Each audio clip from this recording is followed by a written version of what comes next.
토론토 유학생 고생 많으십니다. 쉽지 않은 시기에 9월에 컬리지 가시는 분들 많으시네. 컬리지 가시면 여러분 공부 많이 하셔야 돼. 근데 제가 꼰대 같은 얘기 한번 해드릴까요? 전공을 뭘 하는지 모르시겠지만 사실 컬리지 가시면 사람들이 이제 많이 놀아요. 사실 유학생들 진짜 많이 놀아. 저는 옛날에 한국에서 해외 유학을 간다 그러면 겁나 멋있어 보였어요. 근데 제가 딱 와 보니까 이렇게 나 유학한다 말하기가 쪽팔리더라고요. 솔직히 말하면 유학생들 노는 걸 보고 유학생들이 어떻게 노는 거를 딱 이게 노는 모습들을 보고 나서 제가 충격을 먹고 난 저렇게도 못 놀 것 같아. 약간 이런 생각을 하고 공부를 진짜 안 하더라고요. 공부하는 사람들은 있어요. 하는 사람들 당연히 있죠. 근데 노는 사람들 진짜 많고 시험에 닥쳐서 그냥 공부하고 그러시는데 이 유학 오시는 분들 이게 딱 보면 부류들이 있어요. 첫 번째는 수능을 번번이 이제 실패를 해서 한국에 있는 대학교를 못 가서 오시는 분들이 계시고 첫 번째로 그게 첫 번째고 두 번째는 한국에서 대학교를 나왔는데 이민을 가야지 하고 오시는 좀 젊으신 분들이 계세요. 딱 졸업하자마자 한국에서 대학교 졸업하자마자 오시는 분들이 계시고 그게 두 번째고 전공을 그대로 하시는 분들도 있고 전공을 바꿔서 하시는 분들도 계시고 그러니까 이 두 번째 분들 첫 번째 분들은 사회생활 안 해보신 분들 그리고 직장생활 하시다 오신 분들이 계세요. 30대 이후나 아니면 20대 후반에 오시는 분들이 계시고 진짜 아예 나이 들어서 이 유학 오신 분들이 계세요. 네 번째 진짜 50대 40대 이런 분들도 이 만학도 이분들 굉장히 대단하다고 생각을 하는데 누가 제일 많이 놀 것 같아요? 1번 2번 3번 4번 1번 첫 입학 2번 한국 대학 졸업 후 취업이 안 돼서 캐나다 유학 결정 이게 2번 3번 사회생활을 하다 온 20대 후반 30대 애매한 나이 4번 만학도 일단 만학도는 당연히 아니야 이분들 공부만 해요. 진짜 제일 노는 사람 누굴까요? 1번 2번 3번 중에 2번입니다. 2번이 저는 제일 걱정이 2번이. 여기서 2번이신 분들 한번 보세요. 혹시라도 본인이 2번이다. 한국 대학교 졸업을 했는데 취업이 도저히 안 돼서 심지어 대학원까지 나오신 분들도 계시고 이 단어가 중요해요. 취업이 안 돼서. 취업이 안 돼서 이거 맞나요? 안 돼서요? 이게 한국어 어려워. 안 되어서니까 안 돼서겠죠? 혹시 국어 잘하시는 분은 이거 좀 알려주세요. 캐나다 2번의 케이스가 정말 잘 놀아요. 열심히 놀아요.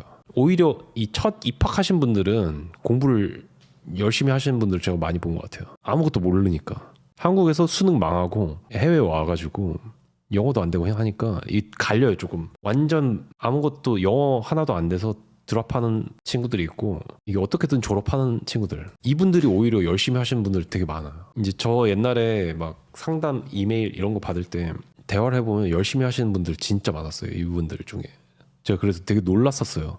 근데 제가 제일 걱정되는 건 이분들 2번 이 뭐냐면 저는 이게 처음엔 몰랐는데 곰곰이 생각을 해보니까 아니 왜 한국에서 대학도 졸업하고 취업 열심히 준비를 하고 하다가 취업난에 허덕여가지고 그래 한번 캐나다에서 잘해보자 하고 갈 텐데 그런 마음을 먹고 가지 않을까라는 저는 그런 순진한 생각을 했었거든요. 근데 그게 아니에요. 이 캐나다에 오시는 분들은 뭐냐면 제가 좀 미안한데 까야 돼. 이분들은 왜 유학을 왔냐면 도피야. 거의 90%가 도피입니다. 한국에서 이제 엄마 아빠 용돈 받아서 다 쓰고 팽팽 놀다가 취업이 왜 안 되겠어요? 저는 취업도 안 되는 사람들이 왜 안 될까? 취업이 진짜 안 될까 과연? 생각을 해보면 이 취업 안 되시는 분들의 한 80%는 제 생각인데 저도 취업 준비를 해봤으니까 한국에서 취업이 진짜 안 되는 애들의 특징은 뭐냐면 한 20%는 진짜 노력을 해도 안 되는 정말 원하는 직업이 있고 원대한 포부를 갖고 있는 애들이고 80%는 가슴에 손을 얹고 그냥 취업 준비를 한다고 스타벅스 가서 커피 마시면서 인스타그램 하셔요. 안 해. 노력을 잘 안 하시는 분들 많아요. 진짜로. 근데 이분들이 캐나다 오면 어떻게 될 것 같습니까? 이분들 대학 가고 대학원까지 졸업을 했는데 또 취업이 안 돼. 그래서 엄마 자 이번에 진짜 제대로 한번 해볼게요. 제가 생각을 해보니까 이게 우리나라에서 취업을 하려면 해외파여야 돼. 해외파. 캐나다에 가야 될 것 같아. 왜냐면 캐나다가 그나마 좀 유학생을 잘 받아준대요. 가격도 싼 것 같고 미국보다 비자도 잘 나오고 그래서 만만한 나라인 거예요. 이분들한테 캐나다 갑니다. 그래서 가서 공부 하겠죠. 일주일 정도 입학하고 한 일주일 정도 하는 것 같아요. 막 외국인들이랑 만나서 그래 나는 이제 외국인 친구들을 사귈 거야 하면서 내가 영어가 빨리 늘려면 이 친구들이랑 술을 먹어야 돼. 나가 클럽 가고 댄스 파티 가고 그냥 약하고 그냥 뽕하고 뽕한다니까 되게 늙어 보인다. 그리고 팽팽 노는 거예요. 팽팽 진짜. 엄마 돈 떨어졌어요. 돈 좀 더 보내주세요. 그 와중에 이제 이 지금 금리 올랐죠. 환율 올랐죠. 엄마 아빠는 이제 우리 아들이 그래도 마지막으로 한번 열심히 하겠다는데 용돈 보내줍시다 여보. 이렇게 되는 거죠. 근데 혹시 학부형 계시면 그러지 마세요. 그냥 알아서 살아라 하셔야 돼요. 공부 죽어도 안 합니다. 공부 죽어도 안 하고 이분들은 답이 없어요. 그냥 돌아가셔야 돼요. 근데 이분들도 알아요. 본인이 답이 없는 걸 알아요. 근데 어떻게든 뭐라도 한다고 엄마 아빠한테 얘기를 하고 싶어. 그리고 취업하기엔 또 무섭고 나는 뭔가 도전해본 적도 없고 솔직히 대학원 자동으로 가지잖아요. 교수님이 그냥 너 대학교 자동으로 가지지 않습니까? 아니 대학교 요즘 뭐 지방대 이런 데 모셔가잖아요. 솔직히 그런 분들이 와서 이제 아니 어중간한 진짜 이상한 대학교 한국에서 다니다가 노답으로 막 졸업 어거지로 해가지고 진짜 학고 맞으면서 이렇게 되는 거죠. 이제 부모님은 이제 그래도 우리 아들 우리 딸이 해외파야. 그래도 어디 가서 얘기할 거리는 되는 거예요.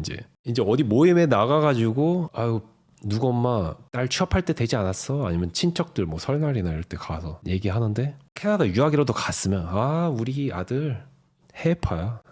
해외파 같은 소리 하지 말고 빨리 한국행 티켓을 구매를 하셔서 돌아가는 게 이분들 인생에서 가장 시간과 돈을 아낄 수 있는 방법이고 가장 잘하시는 분들이 딱 3번인 것 같아요. 제가 물론 내가 3번이라고 이렇게 3번이 잘한다고 하는 건 아니고 제가 보다 보니까 그런 분들이 많은 것 같더라고요. 확실히